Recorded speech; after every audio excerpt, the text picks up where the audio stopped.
நம்மளில் சிலவங்க இருக்காங்க, அவங்க எதுக்கு எடுத்தாலும் அவங்களையே குற்றப்படுத்திகிட்டு இருக்காங்க. பொதுவாக நம்ம பார்க்குறதெல்லாம் மற்றவங்கள குற்றம் சொல்லிகிட்டே இருப்பாங்க. அதுதான் நான் ஒரு 95% ஆள்காரை பார்த்துருக்கேன். அவங்க செஞ்ச தப்பையும் மற்றவங்க தலைமையில போடுவாங்க. மற்றவங்கள குற்றம் சொல்லிகிட்டே இருப்பாங்க.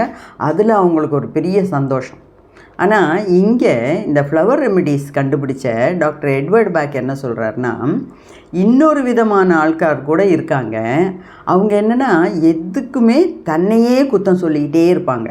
அவங்களுக்குள்ள ஒரு குற்ற உணர்வு நிறையா இருக்குது. அதாவது கஷ்டப்படுறாங்க, நல்ல ரிசல்ட்டும் வருது.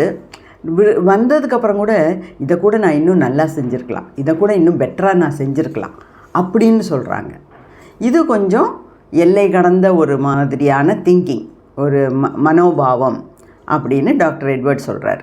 இதில் என்னென்னா, மற்றவங்க பண்ணுற தப்பை கூட இவங்க சுயமாக ஏற்றெடுத்துக்குவாங்க. அதாவது நான் தான் தப்பு பண்ணியிருக்கேன், இல்லைன்னா நான் சரியில்லை அதனால தான் அப்படி கூட ஆளுங்க இருப்பாங்களான்னு எனக்கு ஆச்சரியமாக இருக்குது. ஆனால் டாக்டர் எட்வர்ட் பேக்கு அந்த மாதிரி ஆளுங்களை பற்றி, சைக்காலஜியை பற்றி டிஸ்கிரைப் பண்ணி அதுக்குன்னு ஒரு மருந்தை வேறு கண்டுபிடிச்சிருக்காரு.